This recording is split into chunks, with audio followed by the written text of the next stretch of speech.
Welcome, everybody. Come on in, find a seat.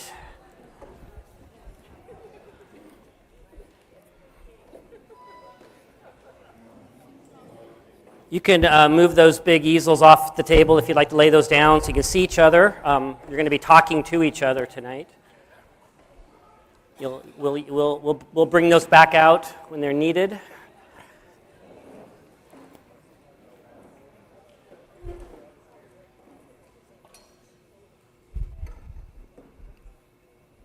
Well, welcome. I'm Michael Nash. I've been asked to facilitate tonight. I've been a resident of, I've lived in the area for about 36 years. I'm a consultant. I have an organization called Nash Consulting, and I was asked to come do what I do, which is help organizations and groups communicate and talk, and I'm here to facilitate.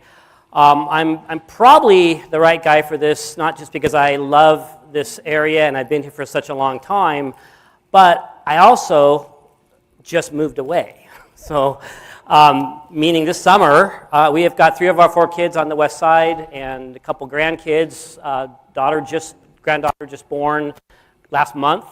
So we pulled the plug and we moved over there to Bellingham. And I'm saying that makes me maybe a little bit more ideal for this role because I don't really have a horse in the race anymore. I love Leavenworth, I always will. But I'm here as a impartial as much as I can be for someone that loves Leavenworth. I'm here to facilitate. You're here, I hope. Well, I know you're here because you love Leavenworth. Can we get an amen on that? Okay, you're here because you love Leavenworth. You're here because you want to be heard. You're here because you have opinions. You're here because you care. There's going to be a lot of listening tonight. We'll talk about that in a moment. I'll explain what we're doing here in just a few minutes. You're going to be chatting with the folks at your table, and you're going to be doing that with another group a little bit later. So you're going to have 2 opportunities here to talk with some different folks. We do have some folks that are tuning in is it on Facebook? Am I getting that right? Facebook Live, is that how this is working? Yeah, okay, so hi to those folks. We're glad you're here. We're not going to be able to have you participate in the same way, but we are very, very glad you're here. I'm going to ask you to really briefly do just a quick get to know each other at your table. First thing you have to do, though, to make this work is you have to establish at your table who has the closest birthday to today, either past or future, right? Who at your table figure that out real quick. Who at your table has the closest birthday to today?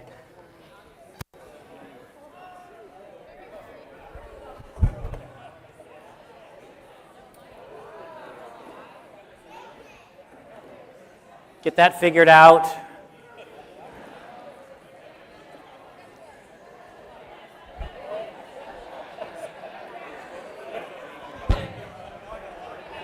I'm not asking how old you are. You don't have to say how old you are, just closest. Okay, so raise your hand if you won that one. That's the starting point. Raise your hand if you have the closest birthday to today. All right, so you are going to be the first one to share, and you're going to go counterclockwise. So can you all figure that out here, right? Figure out okay. So here's how you're going to do it. You're the first one. I would like you to share your name, number 1. I'd like you to share how long you've been in the area. Got that? Where do you live? Okay, there's your first 3. There's only 4 questions. That's the first 3. So your name. Number 2 was what? How long you been here? Number 3, generally where are you in the area here? And the last question is, what's the first thing you can think of that you just love about living here? And the order you're going in, you can't repeat anybody else, right? So you're going to have to say something new when it gets to you. So the last person just has to dig a little deeper maybe. So, all right, so name, how long you've been here, where do you live specifically, and something you love about Leavenworth, and no repeats on that one. Go for it. If you don't like each other, I promise you'll get to move soon. Get to another table. Just kidding. So how many of you have heard of the comprehensive plan? Most of you, lots of you, good. I learned about it just very recently. I don't know much about it. I'm going to let Carl explain it. I just know that it's a state requirement. I know that it's due, when is it due? I guess it's due in 26, but the hope is to have it done by the end of next year, to have it done by December of 2025. Apparently, in various cities and towns around the country, there's not a lot of input. What's really cool is you've got a whole bunch of people here tonight that really, really want input, that really want to hear from you. The plan, as you know, I'm sure, is to gather together 4 times on various topics. We're going to be talking tonight about community and housing. We're going to be talking next time about sustainable tourism. We're going to be talking the time after that about environmental stewardship. And then there'll be a different kind of a session the 4th time, which is a little bit more of a report back out. What have they heard? Some information, things like that. So did I get that right? More or less? Good. We're really glad you're here. It's really great to see such a great turnout. Again, it shows that you are invested in the success of this city, that you love this place. So I'm going to introduce Carl just in a moment to say a little bit more about that. I do want to introduce to you some of the folks that are going to be quite involved in creating that plan, and they're here to listen. And I'm just going to introduce them to you, have them stand up as I mention their names. Their role here tonight is really not to do a whole lot of engaging and talking things through with you, but to really hear from you. So let me just go through these names really quickly. Rona Barron is over here somewhere. Rona, Maggie Bowles, Andrea Fisher, Carl Flore, Colin Forsyth. Where's Carl? Back here. Ann Hesberg, Travis McMaster, Allison Miller, Kara Raftery. There's Kara. Zeke Reister. There we go. Selby. Chantel Steiner. There's Chantel. Shane Thayer. Sharon Waters. There you go. Why don't we do it? Round of applause. Round of applause. These guys, these folks represent, they're on the Planning Commission, they're on the City Council, they work for the City of Leavenworth. These are the folks that are going to be instrumental in creating that plan, and again, they're here to listen. We're going to talk in just a bit after Carl says a few words about how we're going to do this tonight, some ground rules. I'll just kind of preview that by saying, and this is probably an obvious statement, we're not here to make any decisions, obviously. And what that means, of course, is that we don't need to have any debates. Nobody needs to win. No one's going to lose. We really are here to hear, to listen. And so there's going to be a lot of conversations. There's going to be a lot of you talking with one another, taking some notes, reporting some of that back out. So again, this really is a time of listening for these folks so they can start to gather data for their work on that plan. So let me introduce to you Carl. You all know Carl. I won't have to say much about him other than elected mayor in 19 and then in 23, right? And before that, of course, served the city in lots of different ways. So come on up, Carl.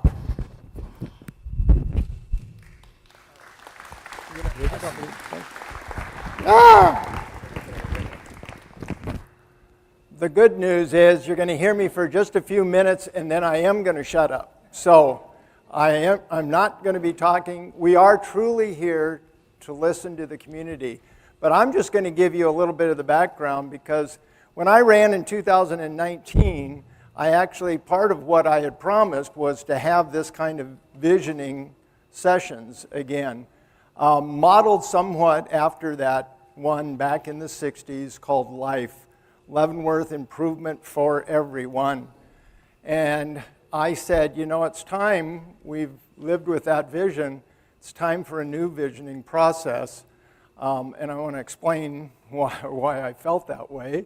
But I dubbed it Life 2, and then I found out somebody had already used Life 2, so that wasn't. But Leavenworth Improvement for Everyone was started back in the 60s because guess what? Leavenworth was dying. We know the story, right? It was dying. There was no economic engine to keep this place going. The two big economic engines were lumber, and that went away and the mill closed, And the railroad, that went away and shut down. So in the early 60s, a lot of the buildings were being boarded up, and it was sad. We had residential community with no economic engine to keep it going.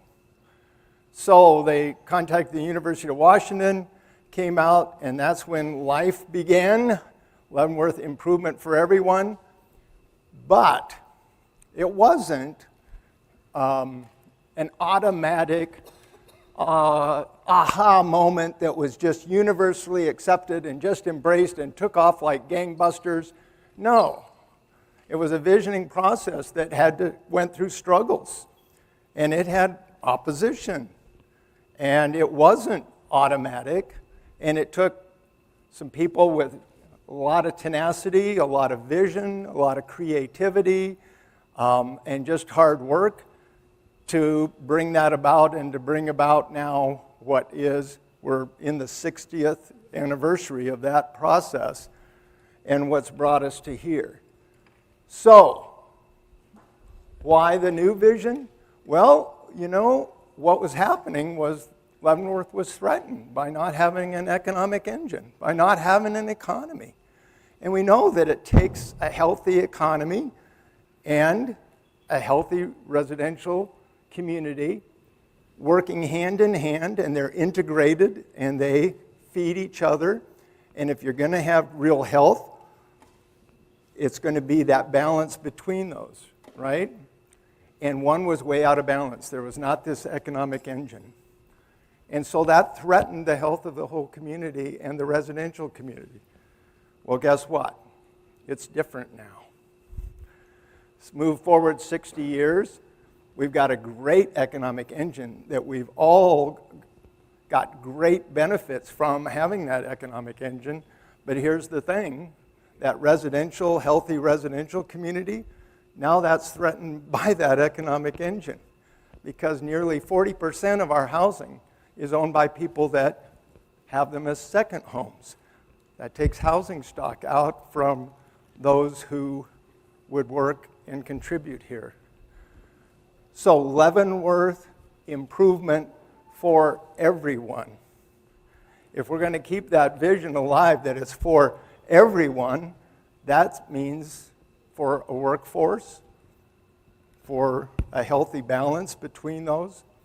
So it's time for us to roll up the sleeves again and address, you know, where we're at today, and that is trying to find that vision that is, again, improvement for everyone.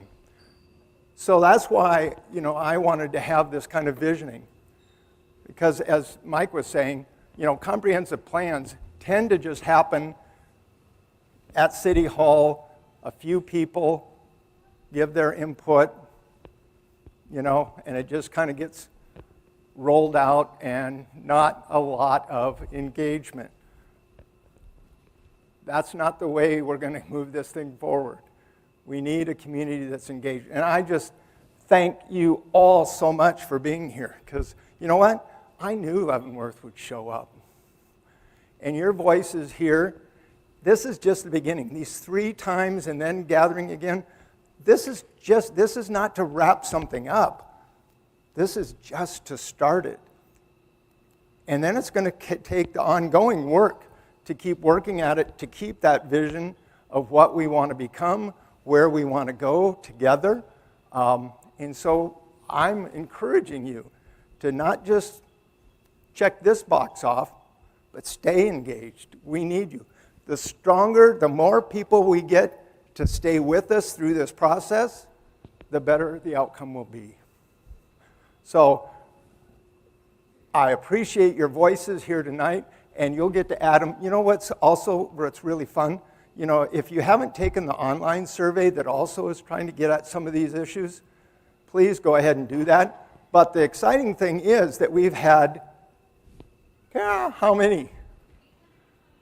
823 that have completely filled out. Biggest survey, most people that we've ever had filling out a survey online. And over 1,000, I think, that have started that process. So, again, this shows how much interest there is from all of you to see what the future of this place is going to be. So that's my plea to you. The only thing you're going to hear from staff is just a few times when we just share information. But this is your conversations, and we're just going to listen and gather and put it together and then reflect it back to you in October, and then keep that and then share with you what those next steps will be. Because like I said, this only is going to work if we keep at it. And there'll be pitfalls, and there'll be times, we'll be frustrated, and we're not all going to agree. They didn't then, but we're going to move together, okay, forward. So that's all I want to say for now. But again, thank you for being here and for caring and for being willing to be a part of this process. And have fun with it. But let's go.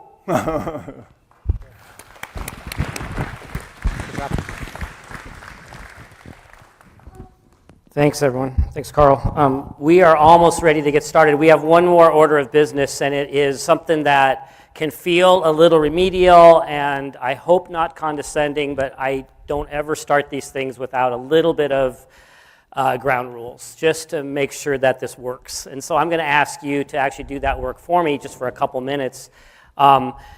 For discussion, table discussions, as well as reporting out, for this whole thing to go well, my question for you at your table, have you talked about this just for a couple minutes, what would you set as some of the ground rules, let's call them expectations, let's call them commitments to one another, to make this work, to make this a night that is effective, that's productive, et cetera, et cetera. So take a couple minutes and just, would you actually take one of those pages from your easel there for me? Grab one of those pages, and you have pens there, and have a scribe, find a scribe at your table.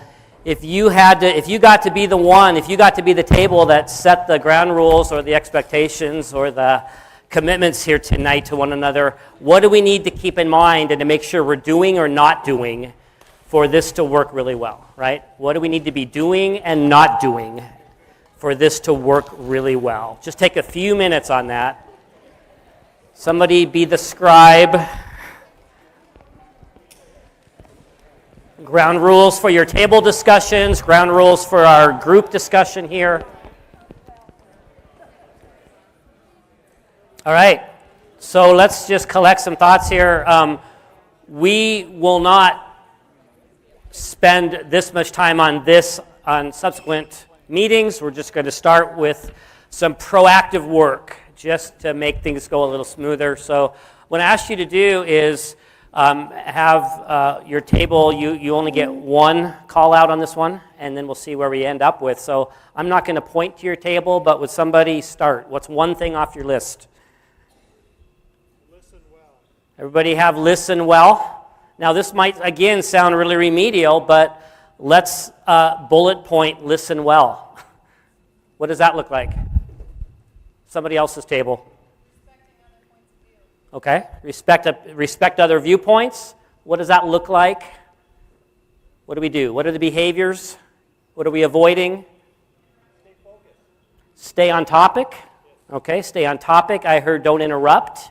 Can we all agree to that? Let people finish their thoughts. Now, can we agree that it'll be easier not to interrupt you if you don't talk too long?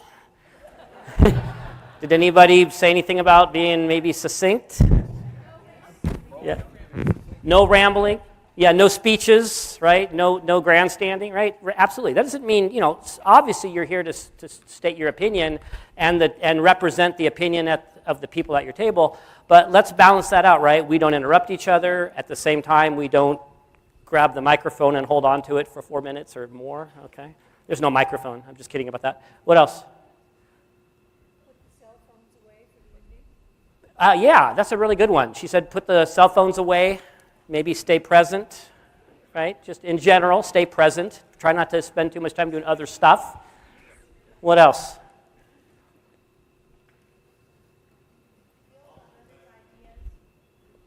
Sorry? Build on others' ideas. Yeah, that's actually one of the best things we can do here is when you hear something that leads to kind of where you were going, maybe stay on that theme, build on that. Good. Over here?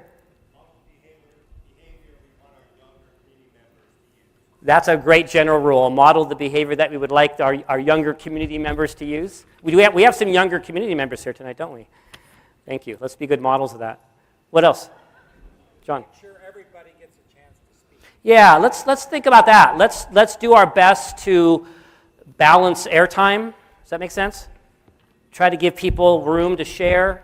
There's people in every group like this. There's people that are expedients who tend to talk to think, and there's people that are processors that tend to think to talk. Do you know which one you are? Some people talk to think, some people think to talk, right? I'm a expedient, I'm a talk to thinker. My wife's a processor. She's a think to talker. I think our first 5 years of marriage, when we were having an argument, I'd be chasing around the house trying to get her to talk to me so I could work out whatever we were trying to work out. And apparently she couldn't process while being chased. She had to be alone and then she could process. And I'm saying all that because, again, expedients tend to not have to process first before they speak out, so they get to speak out more often, they get to take more time, and processors tend to wait their turn, and they wait for pauses, and they don't get their pause, so they don't get a chance, right? So we just try to, maybe step in a little more if you're one that holds back, get in there, and if you're one that maybe takes a little too much airtime, maybe pull back a little, all right? What else? Any other ground rule ideas here for us?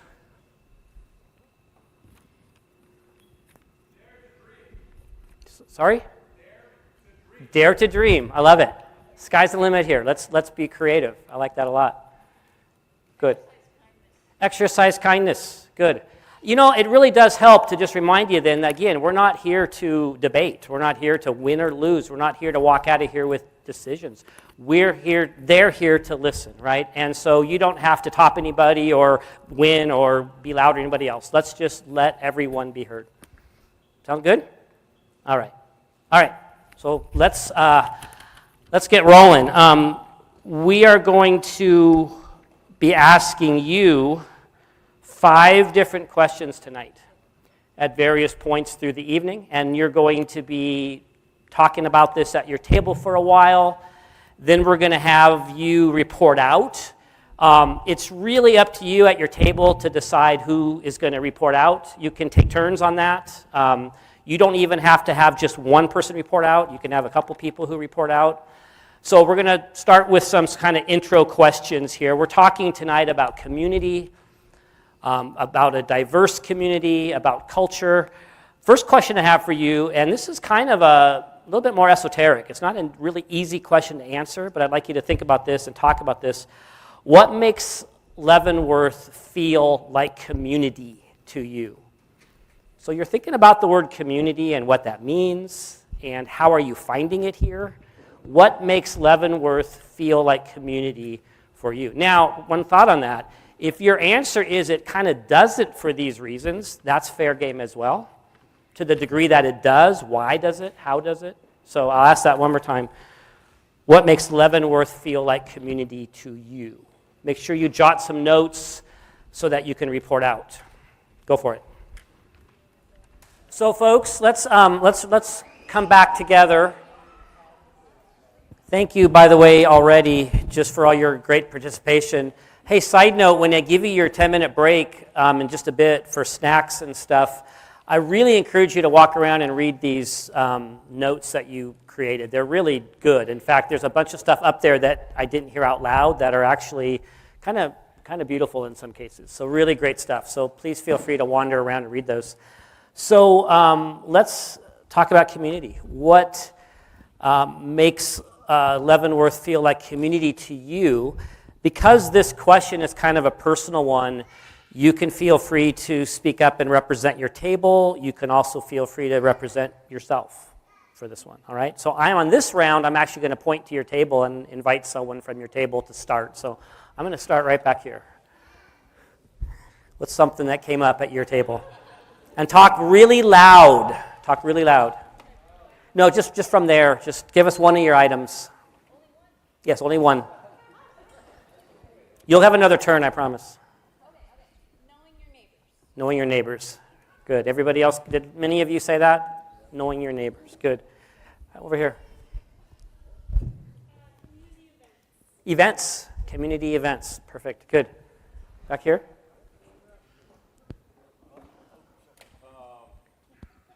Shared activities and spaces. Shared activities and spaces. Good. Lovely. Right here. Gathering places. Same idea. Gathering places. Gathering places. Good. Right here.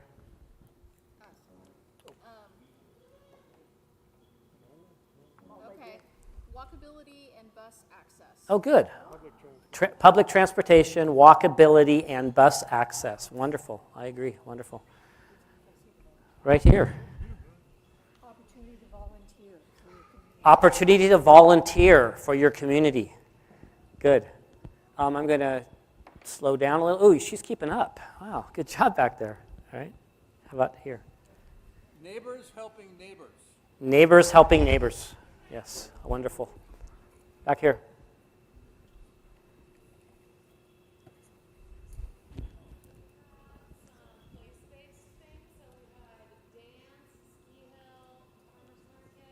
So, did you call those play spaces? Place-based. Okay, dance, ski hill, farmers market, etc. So places to hang, places to be with others, with community. Good. Good. How about here? Hi, I'll take this one. Okay. I own the local pet store downtown. Yay. So a lot of you come in and shop with your dogs and really a sense of community with coming in and family was another one for us. Family, and she owns a pet store. You mentioned dogs, which, how many agree with that? Dogs? All right. Okay, dogs. Let's see. How about here? Supporting small businesses. Supporting small businesses. Absolutely. Shopping local. How about here?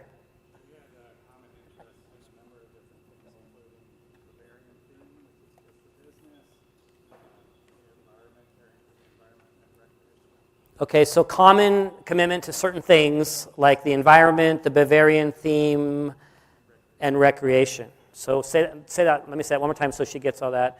So sort of a common commitment to several things, including the Bavarian theme, the environment, and recreation opportunities. Okay, beautiful, good. We did this already, right? Were we already there once? Okay, back here.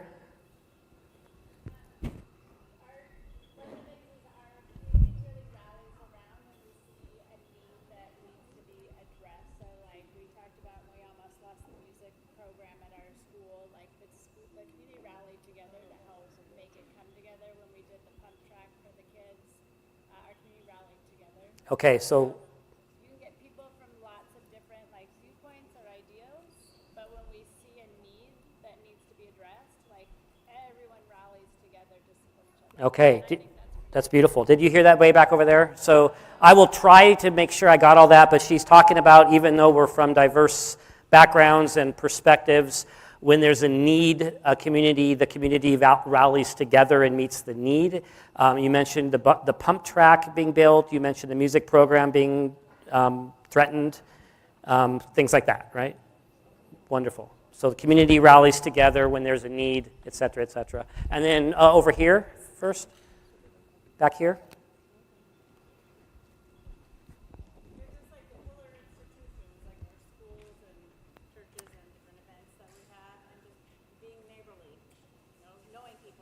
Okay, so a couple things there. The pillar institutions, the schools, the churches, what else is the different events, et cetera. And then you also said just getting to know one another, people knowing each other. Recognizing each other, saying hi. Man, I can't go to Safeway around here without spending an hour in there because you meet so many people you know. How about right here?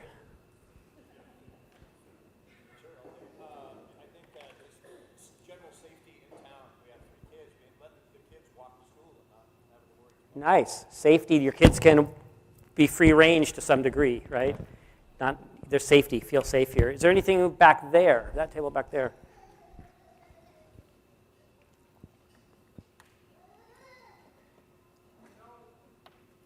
You got it? Oh, we nailed it. Yay, we nailed it. Let's go back, and not around and around again, but just who else has something that we didn't cover here? Right here? Join affinity groups that cross-fertilize, like book club, going swimming, Wonderful. So affinity groups that people can join to kind of cross-pollinate. Book clubs, swimming clubs, what? Goddesses? Is that a thing? Okay, goddesses, right? Whatever that is. Okay, cool. So affinity groups where people can get to know each other. What else? What else is on your list that we didn't catch? Way back here first. I'm sorry. Reality that there's families, old folks, everything in between, all living here. So the intergenerational mix that we have here. People from all different ages they're talking about over there. Okay, right here? I think that we don't view Leavenworth as the city limits. We look at the area Ooh, as nice. Leavenworth, the icicle, the jump stick. Nice. Leavenworth is the valley and not the town. So Leavenworth is a idea. No, that's not what you meant. But Leavenworth is not just confined to the city limits, but it's the icicle, it's the chum stick, it's all the parts of our community. Does everybody agree with that? It's broader than just that. Back here and then up here. Oh, that's good. Not all the nonprofits in Leavenworth. There's so many here. It's such a great activist organization. Right here. Access to arts and culture. Access to arts and culture. Lovely. Over here. Medical facilities, right, that are quality, right? What else? Back here. Diversity in all its dimensions. Okay. What else? Back here.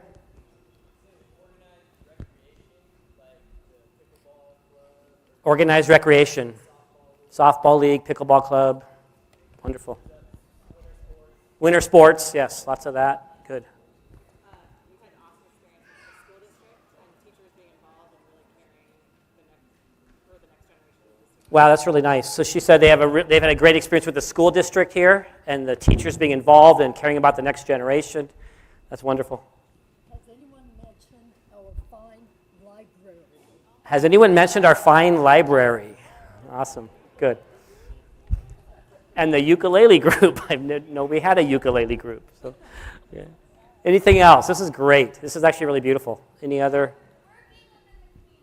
Working in the community. Right, so you get to work here, live here and work here. Right. There's a positive vibe that people who live here want to try and make it better. People who live here want to try to make it better. There's a positive vibe. I'd agree with that. Access to environment and recreation, has that been? Yes, that has been said, but access to environment and recreation, good. Couple more. This is amazing.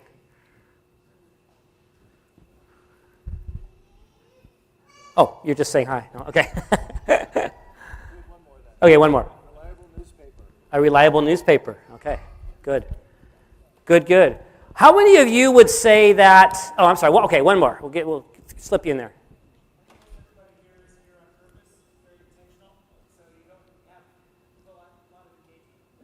You have a lot of engagement because people chose to be here. Yeah, that's really true. That's good. That's really good.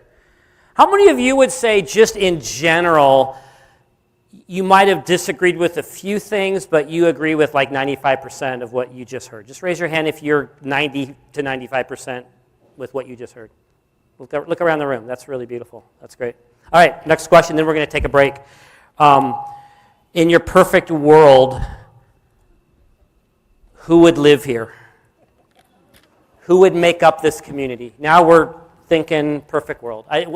You've described, let me explain that. You've described, I think you would agree, folks, hold on, I'm almost ready. You described something very beautiful, and I think what you described is true, right? It doesn't mean it's perfect, doesn't mean we're done. In your perfect world, who would live here? Who would be in your community is the question.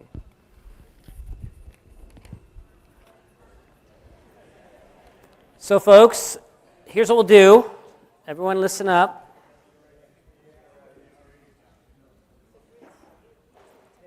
I'm going to ask somebody to be willing to start out and just take a relatively short time if possible. We have a lot of tables to cover here, but report out what you heard at your table. So who's willing to go first on that? Go ahead. And maybe stand up so And talk loud. Actually, I might even come over here. I don't need a mic. I can Okay, yell. okay, you can yell. All right. In the perfect world, in Leavenworth, it would be full of people who feel a fondness and a commitment to this community. That they are willing to maintain and work to improve all the things we identified in question one. All the things that make this community special to us. So that's my perfect world. Okay, so people are here to support and encourage all those things that we just talked about before, that are support those things, maintain those things. Good. Any other thoughts in general from this table? Kind of got it there? Okay, good, thank you. Who's next? More professionals with professional offices to create good-paying jobs. So professionals with professional offices to create more jobs. Okay, good. And service workers. So service workers would be able to live here? Yeah. Okay. See, we're getting all this. Okay. Perfect. I think those were two separate things, not Kara? Yes, two separate things. Okay, anything else from this table? Okay, thanks. Oh. Multi-generational families. Nice. Good. Who else? Let's go over here.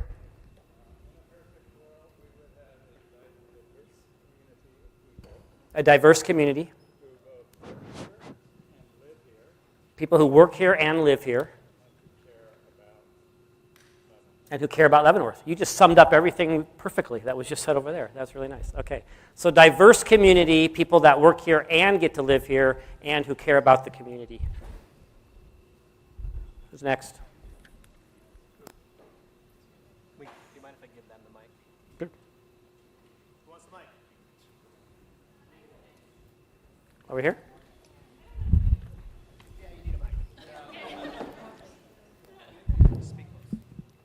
Okay.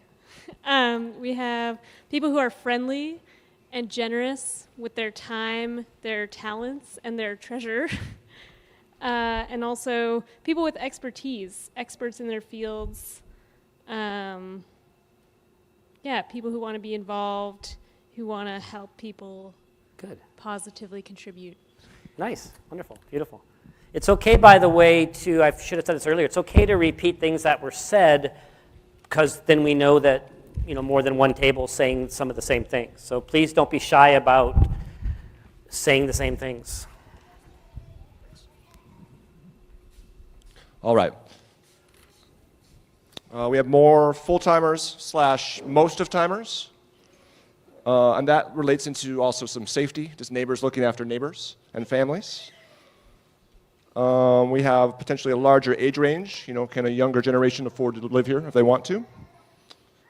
And last, just specifically teachers, healthcare workers, orchardists and the workers, farmers, hospitality workers, everyone who does the work for our pillars of the community. Nice, nice. So again, the people who work here, live here. That's a great list. Selby, I don't know why I didn't think of this before. Thank you for this. I don't have to repeat everything. What else? I really would like you to report out from your table, so feel free, jump in. Here we go. We'd like to see people who are artisans and musicians as part of the community and live here. Okay, good. Over here.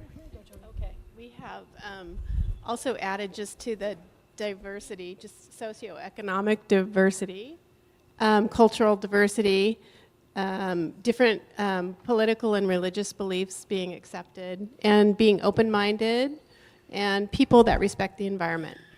Nice. And I like that you kind of dug into the diversity there. You have age groups, cultural diversity, religious, political, socioeconomic. Wonderful. Good. Who hasn't had a turn yet? Which tables have not reported out yet? Way back over here.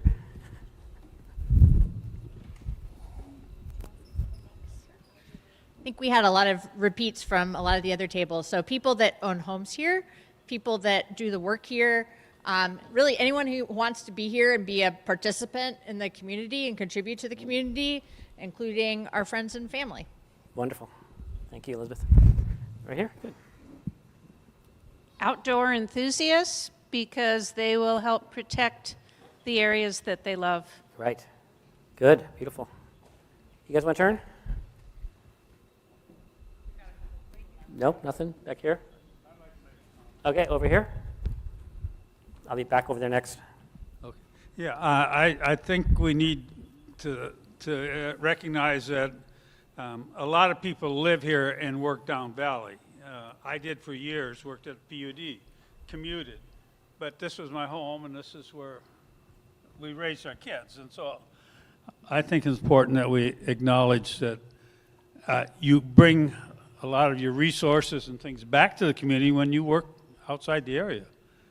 We don't want to have we're not going to get the big jobs in town, but if we can get the benefit of them when they bring the money and the resources back here, that's good. Good for the town. Okay, good. Back, that was this oh, right here. Okay. We pretty much have been covered everything, but we have one that's those self-interested or interested in self-sufficiency and also an entrepreneurial mindset. Nice. Good, good. Self-sufficiency, entrepreneurial, good. Right here. Ours are a lot of repeats, but intergenerational, including family members with your children, or if your parents want to move here, we'd like them to be able to. Workforce, especially the people who, like other people talked about, work at the pillars of the community. So say that last part again. Workforce. Oh, gotcha. Yeah, Okay. especially we put down teachers, nurses, Yep. food, and then full-time residents. Full-time residents. Good. Wonderful. Couple more, then we'll take a break here. Our table came up with pretty much everything that's been said here almost. However, there's one that we have not touched on yet. In a perfect world, everybody who lived here would be good at driving in the snow. Yeah, okay.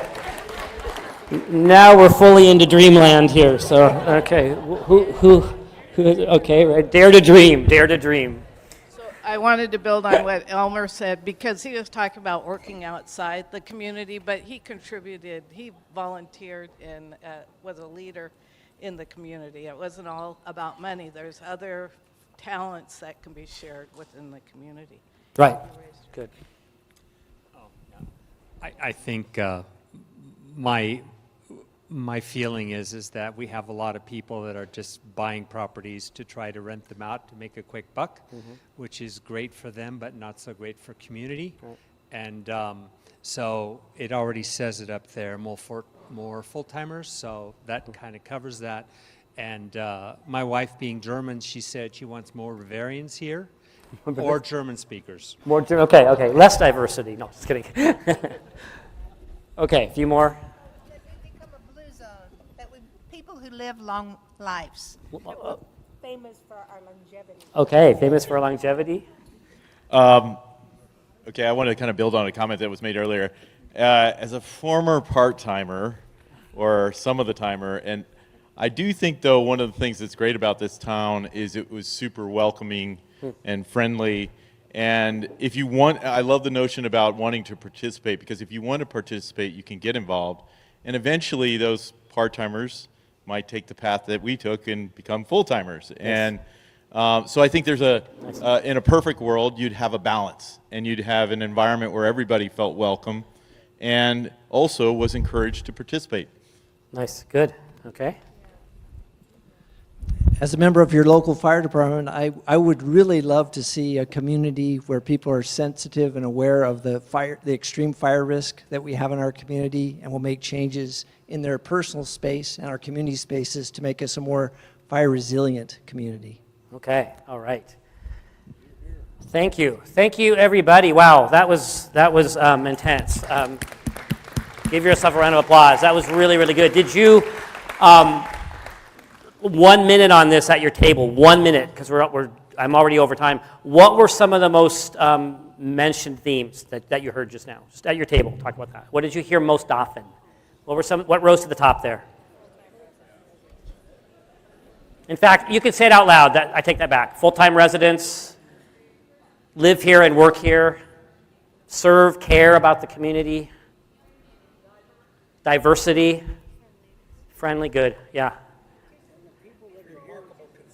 Lots of consistency tonight, absolutely. All right, so we're going to take a 12-minute break. I'll call you back. But here's where this gets really tricky, and I'm going to kind of apologize for this, but not really.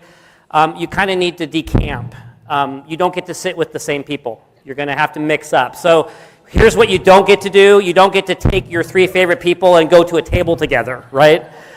Okay, you really want to mix up. So when you come back, 10, 12 minutes, please mix up. Go to a different table. Go for it. All right. So let's move forward. I want to introduce, for those of you who don't know, I'm going to introduce Maggie Bowles to you. And Maggie Bowles is the Community Development Director for the city. And Maggie is sort of the lead and the first place where all this information gets gathered. And she's the lead of this entire project that's leading to that comprehensive plan that Carl talked about earlier. So Maggie, come on up and share some things with us. All right, I get to give you guys a brief, big picture of where we're headed with this comprehensive plan update and some of the big changes in state law around housing specifically. There's a lot to get into, but I'm, again, just trying to do a big picture here. Go ahead, next slide. So the first question is, what is a comprehensive plan? We got into this a little bit earlier, but it is a very important plan. And it's prepared in collaboration with you as the citizens, our planning commission members, who a majority are here tonight, and our city council. The big thing is it is collaborative. And I look around the room and it is like amazing to see how many people turned out tonight, and your voices matter. And so thank you. This plan it represents the community's vision and plan for the next 20 years of growth. It includes a vision statement, and then goals that are consistent with the hopes for the community that are expressed by the people who live here. It assists in the management of future development by providing policies to guide our decision making. And this is a requirement by state law. Go ahead, next slide. The plan covers these topics listed here, our current elements, and then we will have a new climate element this year that we're going to be looking at. These are all, again, mandated, and I don't have much there, thank you.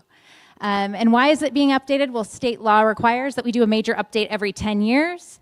And our deadline is 2026. As stated earlier, we would really like to get this wrapped up closer to the end of 2025 because we want to see this program through with our current council members rather than having to bring in new people in January and then adopt a new plan that following June. So we're kind of pushing to get it done a little quicker. We did do a semi-major update in 2021 when we adopted our housing action plan. And so we did incorporate that. We did a kind of overhaul of our plan. And since 2021, though, there have been quite a few changes in state law, and I'm going to just kind of drill into those here for you. But again, big picture, we have state requirements, a lot of new requirements for housing, for equity, and climate. We're not going to address the other two tonight. We're here for housing. So with our new housing requirements, we have to show our land capacity is meeting the housing needs for all income levels, and this includes emergency and supportive housing. We have to identify and address barriers to housing development. So looking at our current codes, seeing if there's changes that need to be made that are creating barriers. Identifying and addressing racially disparate impacts and displacement. The next one is a hot topic, allowing 2 ADUs per lot. This is to comply with a new House bill that was adopted in 2023. There are several jurisdictions, including East Wenatchee, that have already adopted this. And then to update our development code to make it easier to build more variety of housing. So we're looking at cottage housing, we're looking at triplexes, we're looking at townhomes, just more variety. And this is to comply with new housing bills. Looking at our housing land capacity, again, we have to look at growth targets for all income levels, and we need to show that we have the capacity to meet that demand. We work with the county to determine our housing growth targets, and then just looking at our land capacity. So what is possible to build with what we have now? In some cases, we have to look at our zoning and look at potential zoning changes if we don't have enough capacity for what we need. And that's all part of this big update. As far as barriers for housing development, we have to look at our current codes, and are there barriers in our codes that are preventing the housing that we need to get done? We have to ask ourselves, what are these barriers? Do we have control over some of these barriers? We may not. And then what steps as a city we can take moving forward to reduce those barriers and provide incentives. An example that we had on here is our current Leavenworth Municipal Code has design standards for affordable housing that aren't required for other housing types. That can be a barrier for developing affordable housing in the city. So we need to look at even small things like that can make a big impact. Next slide. The next item, it's a big state law change, is our racially disparate impacts. So we have to ask ourselves, do we have any racial groups that have significantly different housing situations compared to the city overall? That's our home ownership rates, our percent of income spent on housing costs.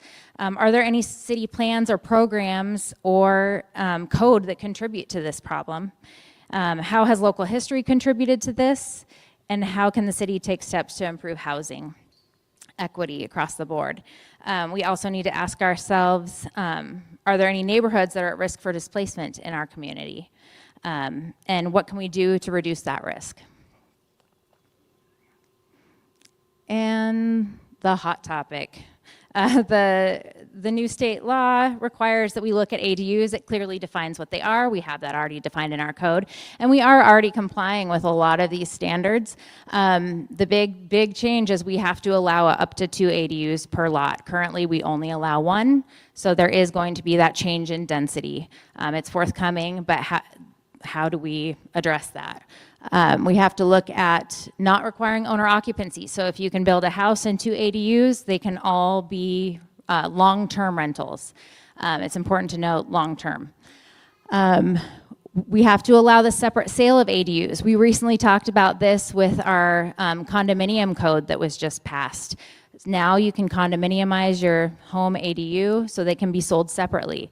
The city is continuing to move forward with talking about unit lot subdivision, which is another topic that has to be addressed with our 2026 update. We are required to adopt that by state law. We need to set maximum size limits. The ADUs can't be less than 1,000 square feet max. Currently, we allow up to 1,200 square feet, so we are in compliance with that state standard. We have to look at reducing barriers from setbacks. So that's going to be another thing to look at. Can we reduce the setbacks to allow for more of this infill type of development? We have to limit the use of design standards. So we can't have standards for an ADU that are different than we would have for a single family residence. And then potentially look at permit fees, our impact fees, for our system development charges. For example, right now if you build an ADU over 900 square feet, you're paying a second connection fee for your water sewer. So potentially waiving that requirement, potentially reducing that by 50%. There's going to be a lot of options to look at, but we're mandated to look at options to allow for this tool to be used. And then we don't have the transportation impact fees, so that's not really applicable to us here. The compliance deadline, we are required to adopt this within 6 months of our update. We are trying to do it with this update, just to do it all at once. Next slide. I just got my 2-minute warning. Sorry, I'm rambling. So these are just a list of the recent changes in state law. I kind of hit on all of them, the ADUs, looking at middle housing while we're not required or mandated to. This is something that was identified in our housing action plan to look at middle housing. We are required to allow co-living housing. That's going to be like boarding houses, congregate living facilities, those single room occupancy type units. We also have to allow unit lot subdivision. And we have to look at parking standards, allowing for tandem parking, use of non-conforming gravel driveways. Maximum parking sizes are, I think, 8 by 20 per this code. So just a lot of changes coming down the road. And we're going to need a lot of input. Yes, we have to meet all these, but how do we want it to look in our community? How can we make this work? So our next steps is we are applying for grant funding for our comprehensive plan update. That is due this month, and that'll help fund a lot of the work that we have ahead of us. We're going to continue to utilize community engagement strategies like this evening and our community engagement nights, more workshops, ways to get people involved other than just our standard meetings. And then our planning commission is going to be working on drafting these codes over the next year, again with a goal to adopt by the end of 2025. And that's all I have for you. Thanks for listening. I was going to do some Q&As, but if you have specific questions, I don't want to waste a lot of time. So if you could jot those down and put them in the box here, back there, there's some boxes floating around, and back there, we will make sure we address all questions. So there will be an opportunity, I think, at the last meeting or last visioning meeting, and I'll let you kind of talk about that. Thank you. She's amazing. I wanted to say, is that all? No. That's a lot of information, and it's so much change. Here's Maggie's email, if you can see that. That's another route to get questions to her. As she said, please use the box here. You said there's one up there? I didn't catch that. There's one up there? Okay. Oh, up there. Okay. So there's 2 places to jot questions down. There's email. Let me remind you again that last session is going to be a lot of answering questions and a lot of getting information back to you, as well as summarizing what was heard at these sessions in case you can't make every one of them. So stay tuned. But again, I just want to emphasize the community engagement. Your questions are going to be really, really helpful. Your questions are going to really help guide the direction and the decision. So please ask. Yes. Is this presentation available online? Yes, it is. Okay, and how will we find out about that? You'll share how to do that later? Okay, yes. The answer is yes, and we'll figure it out. We'll let you know. Good. All right. All right. So we have some questions. We have 3 questions for our last part of our evening, and they're getting to the nitty-gritty here. I want to ask one first to have you brainstorm this at your table a little bit. It's a pros and cons question. You can see from what you just heard that we're looking at more density. True? You all kind of caught that? What are the pros and what are the cons of that? What are the pros and cons of moving into a world where we're going to be living with more density?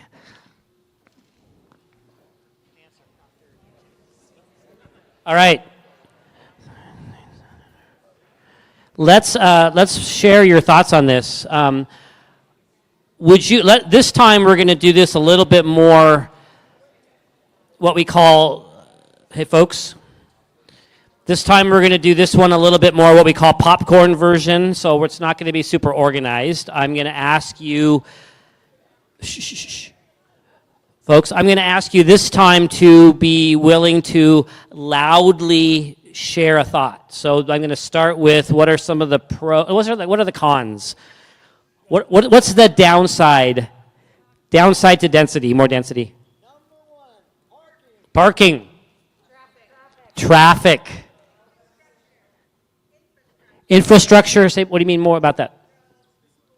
More roads, more schools, more things, okay? Fuel for fires, fuel load for fires. Noise. What else?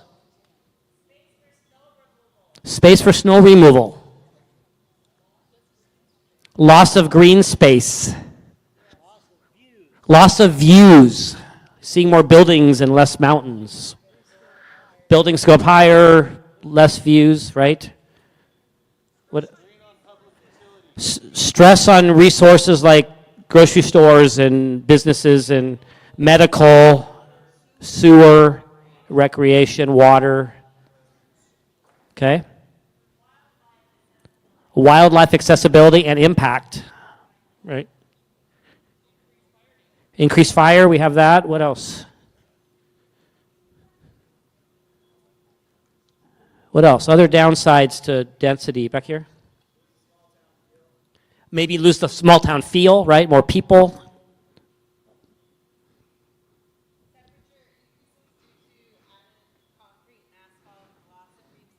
Loss of green space, more concrete, asphalt, higher temperatures due to that. Fire evacuation, just more complicated? Yes, okay. Right, the roads aren't bigger. What else? Other, the cons. Sorry, a little bit more? Oh, the aesthetic becomes less integrated, more random, more chaotic. Okay, good. What other possible downsides might we come up with here? So maybe less tourism. People don't want to come here.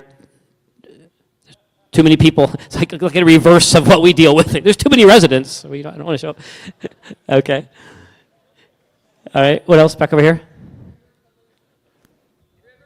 River pollution and maybe other pollution. All right. Noise, light, sanitation. Okay.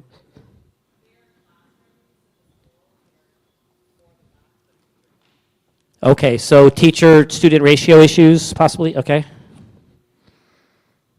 Anything else? Increased waste. More second homes. Okay. All right, have we got through that one? I don't want to keep wringing out the washcloth if it's already dry. All right. What are some possible pros of density? Increased affordability, which might get some of what we mentioned earlier. Social economic diversity. More housing inventory. More rentals for people, for families. Preservation of wilderness with less urban sprawl. Okay. Possibility of makes possible smarter planning for traffic patterns and parking and walking. So say it again. Makes possible smarter planning for traffic, parking, public transportation, because it needs to be more intentional. Okay. More walkable city. Back here. More diverse ownership opportunities. More workers living here, yes. More neighbors. Just right over here. More efficient use for our utilities, like our sewer and water systems are already set up, so efficient. So more efficient use of what we already have in terms of water and sewer, et cetera. Over here. Better schools, better infrastructure, more sharing of resources, bigger tax base, larger consumer base to support local businesses, more people shopping at the places, yes?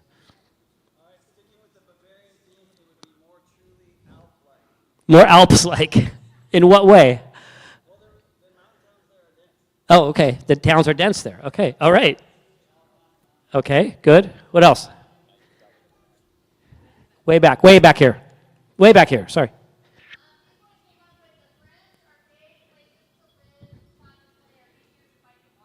Lovely. I love that.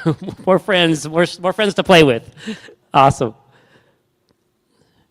Over here. Lower carbon footprint per person. The ratio changes. Good. Anything else? Good. Good list.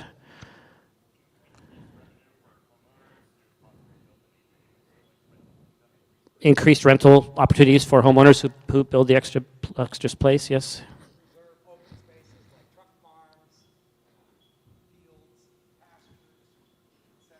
Okay. Closer in. Okay, good. Wow. That's great. I've got some harder questions coming up here. You guys ready? So the broad question here is, what do we want this community to provide in terms of quality of life? The question really here is, in light of this higher density, what can we do to have a community that has both higher density and an awesome quality of life? This is discussion at your table, right? What can we do to have, if we're going to have higher density, what can we do to have higher density and an awesome quality of life? What do you want this community to provide in terms of quality of life, given this higher density? Okay, so we're taking what's a given, right, which is higher density. What can we do? What do you want to see the community do to help maintain an awesome quality of life?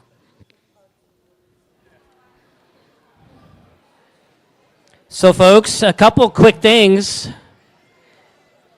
We are on the home stretch here. I do have another question for you in a few moments. I'm going to ask you to share in a minute what you just discussed. A couple quick things just before that. I'm going to ask Maggie to come up here. There were actually two people who asked, I think, an important question. Speaking of questions, come on up. Let me just say this again. There are actually 5 drop boxes for your questions, so you have lots of space tonight. We have one up here, one right there, one right here. There's 4, not 5, sorry, 4. One right here, and then one out in the lobby. So there's 4 different places to write your questions down tonight before you go. We're going to get done a little early so you have time to do that. Please ask those questions. I also want to just say how thrilled folks are here with the participation here tonight, but also so much response that has come in already through the survey. So there's going to be so much input. There's just a lot of participation in this process. That's really cool. A question that has come up twice is, what area are we talking about in terms of the plan? So I'm going to have Maggie address that. Yeah, so with our comprehensive plan, it is the plan for the city and its urban growth area. The Chelan County, outside of the urban growth area, they're going through their own planning. So this plan that we're talking about is specific to our city and our urban growth area.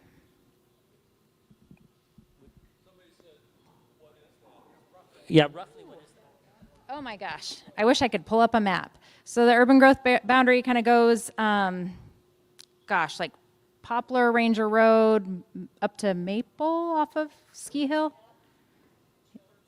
And what? I don't have a map. Can we pull the map up? Why don't we work on that during this next round? Yeah. Okay, we'll look for the map. We'll look for the map while we're finishing this up. I also wanted to point out and just welcome State Senator Brad Hawkins is here tonight. So say hi to Brad over here. And then is Sean still here? Sean Smith? Did he have to go? Chelan County Commissioner? He was here. He had to go. Okay, so I just wanted to point out our elected officials here. So the question is again, so what do we want, what can this community do to have both higher density and an awesome quality of life? Oh, here we go.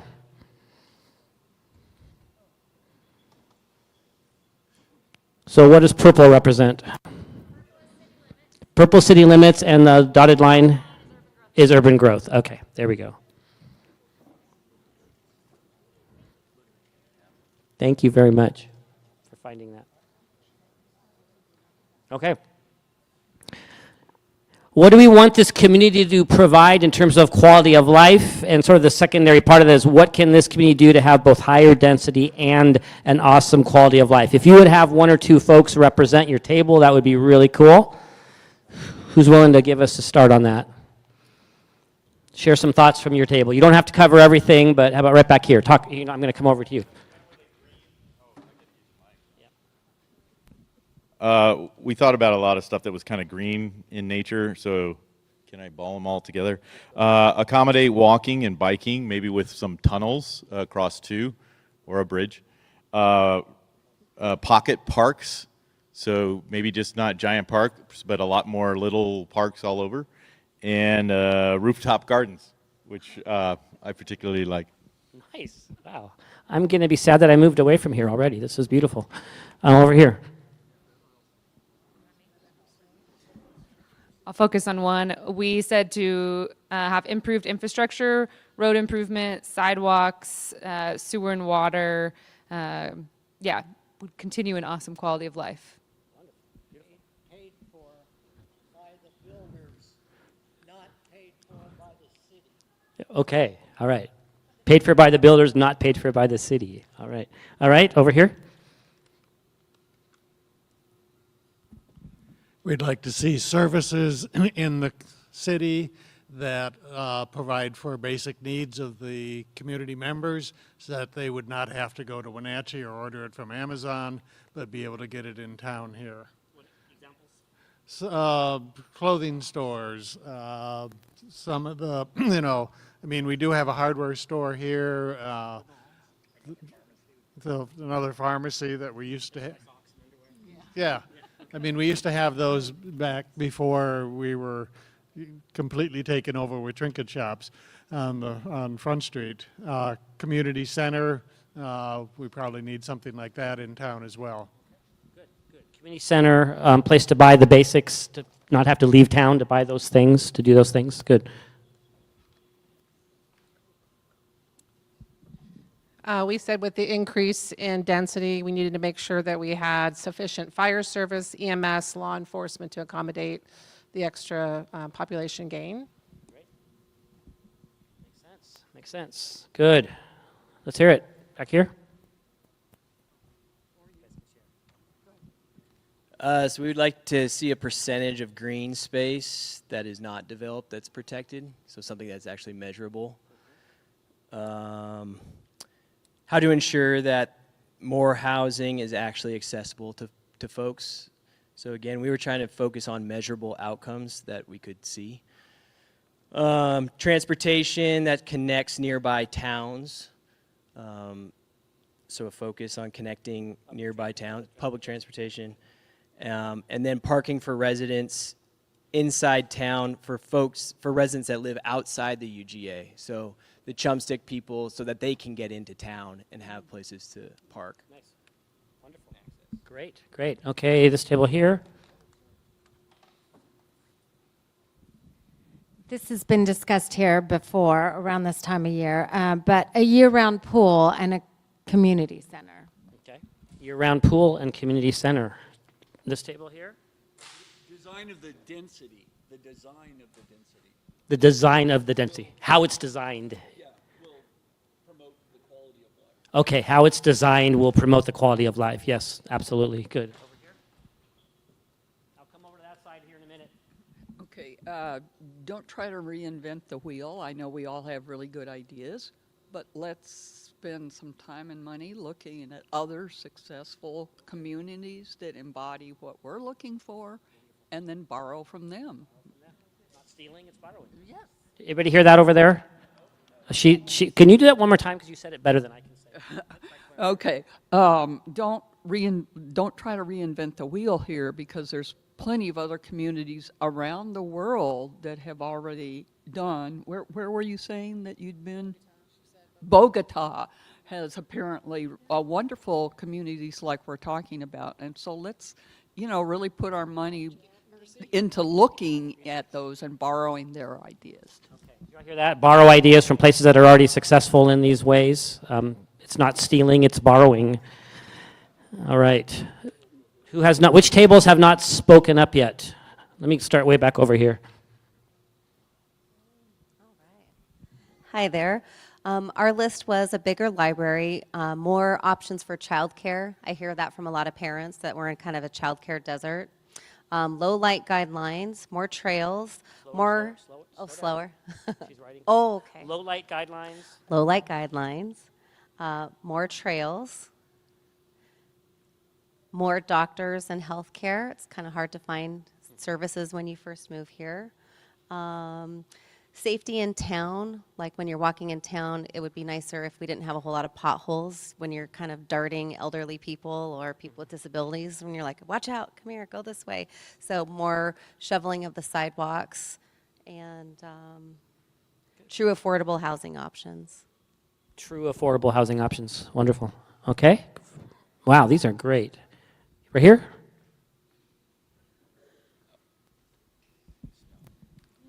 All right. We've got a lot of the same things there. We also had noise considerations.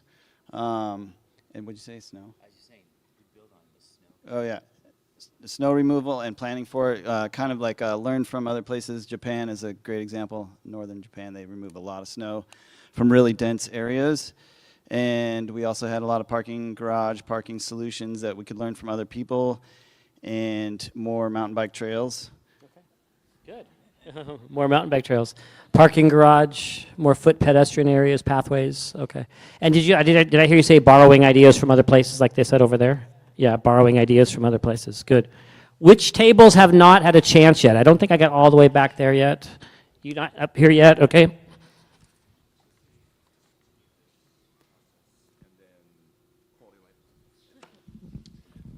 A lot of the same stuff, but just continue this process and be intentional in the planning stage and continue to get a lot of diverse input. And then recognize that the quality of life, that definition may be different for different groups and individuals. So learn about that as well. So learn what people want. Yeah, good. Ask the questions, learn what people want. Over here.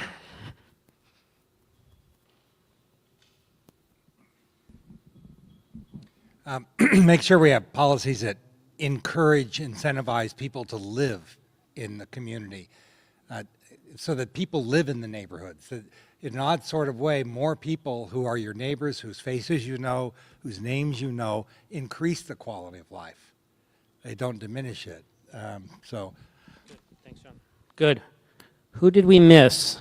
Just a bit back here. Okay, let's do here first. And then.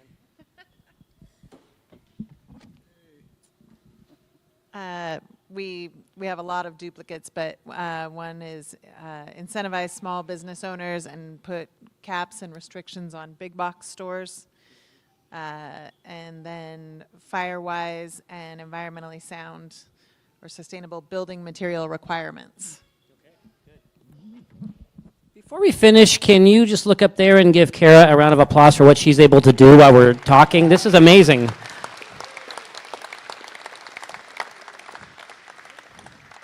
If you need a new job and like to get paid way less money, come talk to me, and I'd like to hire you. So, over here. I think with Leavenworth being such a desirable place to live, it's also maybe a good conversation to have for, do we have a cap on the number of people that we can really have here and sustain? And, not for next year or the year after, but maybe is there something down the road that we should think about? Do we just keep building up and up because we're so limited by the mountains? So basically, talk about limits. Yeah, a limit at some point. Conversations around limits at some point. Okay. Back here. I think these kids came up with some ideas of having special block level events to make sure that all the neighbors know each other and introduce each other. Save some spaces for plants, animals, nature, transportation, libraries, schools, community, and parks.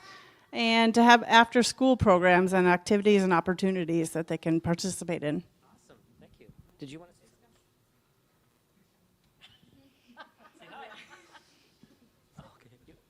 something? Okay. All right. Anybody else? All right. A couple more. Then. I think to keep our quality of life awesome, we have to realize that Leavenworth is not a cookie cutter town for a state mandated solution, and we have some unique circumstances here with our tourist base.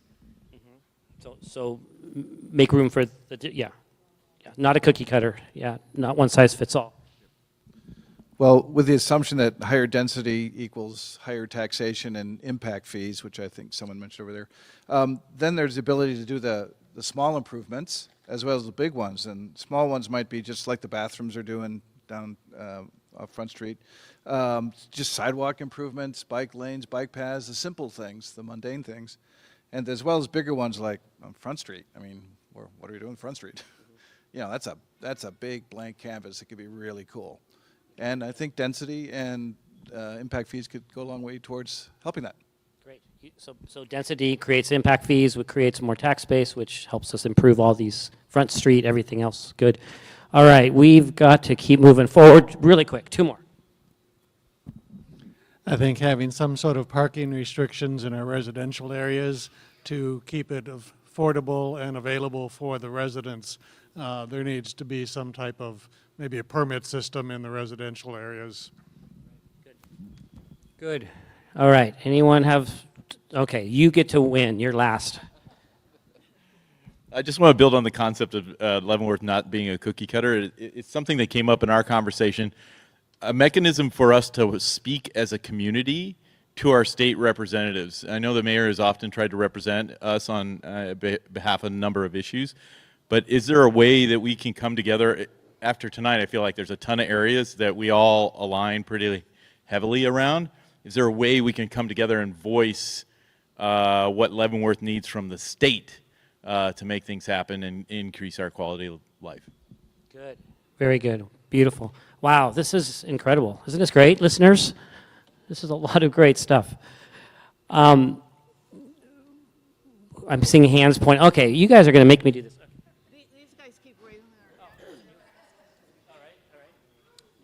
I was just going to say water, the scarcity of water, and trying to plan for growth in terms of how much water is consumed by people.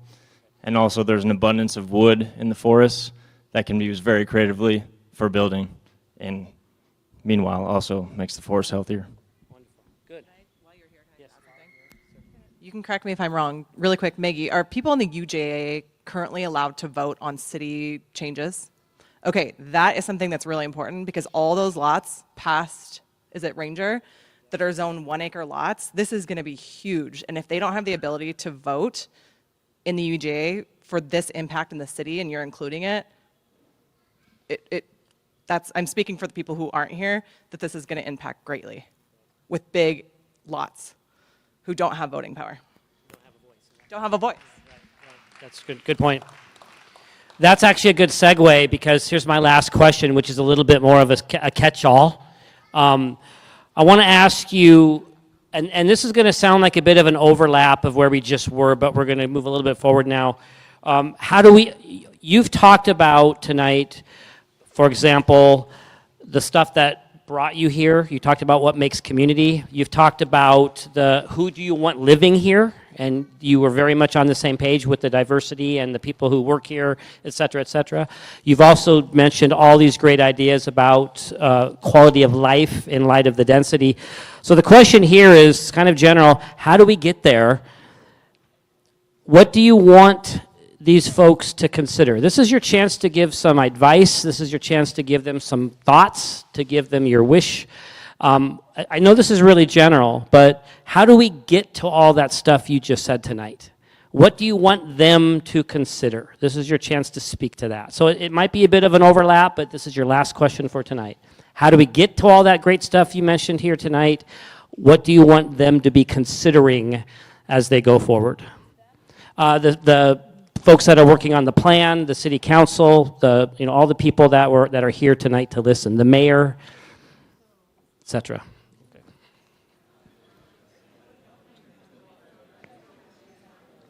All right, let's hear what you got, folks. I am really super committed to getting you out of here on time, so we're gonna make this somewhat quick. Then Carl's gonna close. We'll talk a little bit about the future and what's coming up the next couple weeks. So what do you want these folks to consider? How do we get there? Let me know when you're ready. Raise your hand if you're ready to share just a little bit on this. Let's start with this table here. All right, this is tough because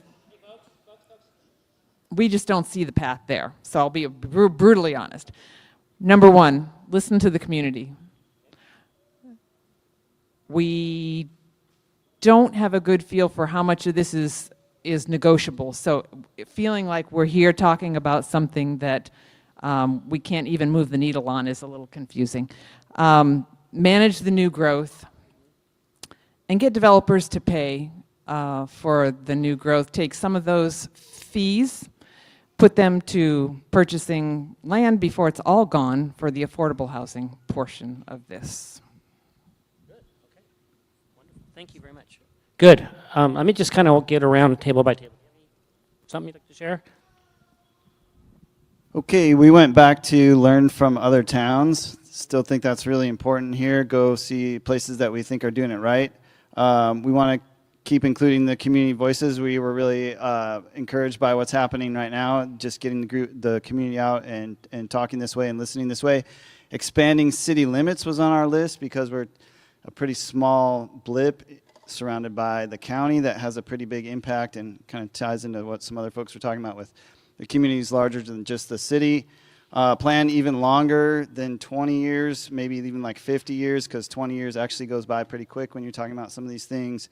And continually prioritize with input from the community. And I think that's... What was the last thing? Continually prioritize input from the community. Yes, like, okay, good. Continuous prioritize, and then maybe plan for 50 years, not just 20. Okay. Lots of similarities, but really supporting long-term planning that's proactive and invests back in the community. Nice, wonderful. Good, good. Over here?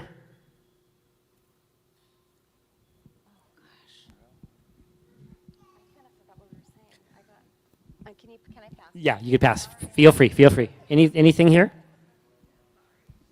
A couple of things we had were or improving outreach with maybe like bilingual surveys and maybe earlier hours for some of these meetings for folks that have small kids that can't, meet this late. Okay. And then another thing is maybe make a model or even like a computer generated model or something of what a denser Leavenworth would look like, so people can kind of visualize what the town is going to look like in the future. Yeah, yeah.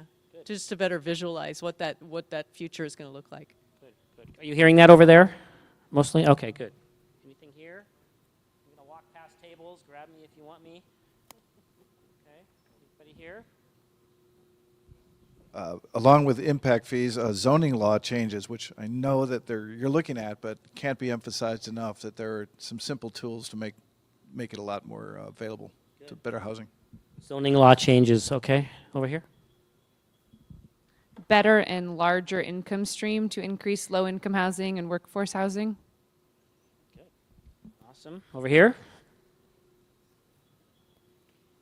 Travel through here. I think around here was a view that, we do need the leadership to help us make some of these tough decisions. Because one of the things we've learned in the last 35 years, particularly in housing, is what you get when you do nothing, when you just let it happen. And that's how you get a housing crisis so out of control. So by golly, we need the leadership, and we have to realize that, that these are tough decisions, and we recognize that. So, and being intentional about it. Not only looking at what's required from the state, but also being proactive and going even further than what the requirements are to try and make this a quality place to live. There in a minute. Over here. Oh, you have something? Okay. You can pass that over there. So allowing commercial nodes or small little businesses in the neighborhoods, like an actual walkable coffee shop or a walkable dentist office. And like if you can allow tiny houses or ADUs, can you allow yourself to have a business on your own property, a small business?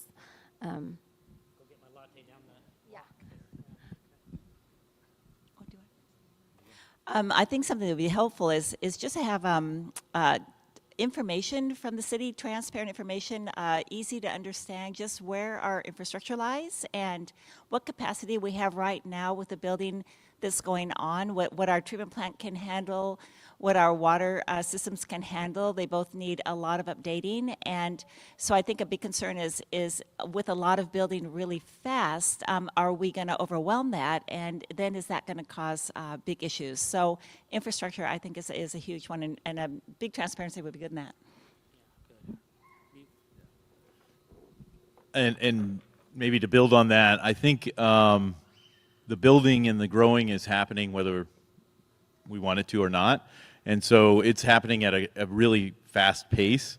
So the ask of the city government would be to operate at a slightly faster pace to get out ahead of it. And so that's, I know, a tough ask, but I think you have to act with speed and agility.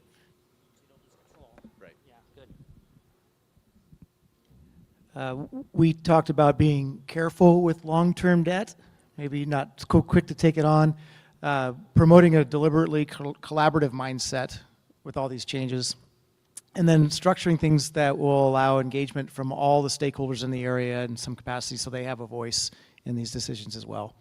And then possibly expanding the options that we have on using tourist tax dollars and other revenue sources that have certain restrictions on them right now. That's really good. When you say all stakeholders, meaning like what? Who would that be? Users, school districts, et cetera, et cetera. Okay, Upper Valley. Okay. I think we had the same thing about looking for ideas and inspiration from other cities that have done this well. I think there may not be that many mountain cities that have done this well, but also looking to the public sector to solve some of the affordability. So look to MEND or CLTs or other housing owned. Just that density may not necessarily equate to affordability if it's all private sector. And then touching on what these guys did of trying to funnel some of the tourist dollars into funding some of these problems. Funding the tourist dollars into solving the problems. Okay, good. Did you get all that, Kara? Of course she did. Wow, it's amazing. Thank you. So we had two ideas that I have not been here the whole evening, but I haven't heard them yet. To work with an organization like the Chelan Douglas Land Trust to protect some of the remaining open spaces that we have, so that higher density doesn't mean that it's built out to the top of the ridge, basically. And then the other idea that came up here was to make this engagement process really accessible to everybody who lives and work here. If you look around the room, we are not representative, and we could be. Or maybe we couldn't be in this type of a setup, but with some other modalities for engagement. For more diversity in the room. Very good. Beautiful. Good. Did we miss a table? You don't get the microphone back if your table's already had it. Did we miss a table? Okay. All right. All right. Hey, good work. Can I just say good work, everyone? That was, I'm really impressed with the energy and the passion that's showing up here in the room. You obviously you're here because you care and you have an investment in this. I also want to I want to express gratitude for these folks for even doing this, for asking you to come, for listening, for wanting this to be collaborative. Can we give them a round of applause for just asking the questions? We've got, yeah.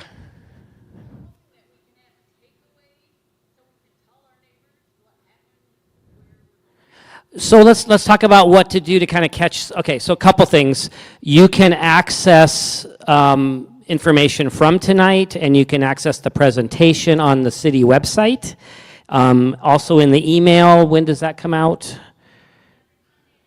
Every Sunday?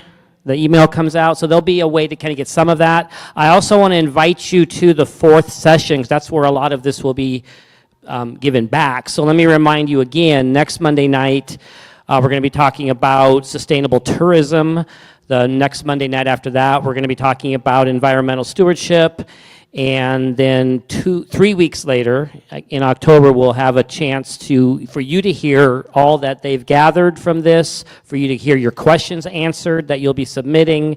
And so it'll be a little bit more of a different format for that evening. Again, there's 4 different places to drop your questions. Please hang out and do that. That would be really, really helpful. You can also just email the hello email address, hello at City of Leavenworth. You can email that way. Anything else before I ask Carl to close tonight? Anything from anyone? Thank you, everybody. Let me give this to Carl. Oh, real quick here. Is it possible to get a link to the state requirements so they can see what the state's requiring? That's a good question. Write that down on your card. That's really good. Yeah, I think all of those, I mean, she had one slide here that kind of listed a lot of the things that have happened in the last, so, I mean, that would give you a concise, but otherwise to go to one spot in the state, they're all over, right? Because she's compiled like all the things that have happened recently. But anyway, I just, again, want to thank you all for coming out and investing this much time and energy, and it really, really matters. And that I hope that this will show itself, not just with tonight and the next couple of nights, but ongoing process. You know, you said, you know, and I've heard some takeaways. Some takeaways are going to happen as these things get congealed and as we start working with them to come up with that comprehensive plan. And again, it's only the city that we're doing this for and that urban growth area.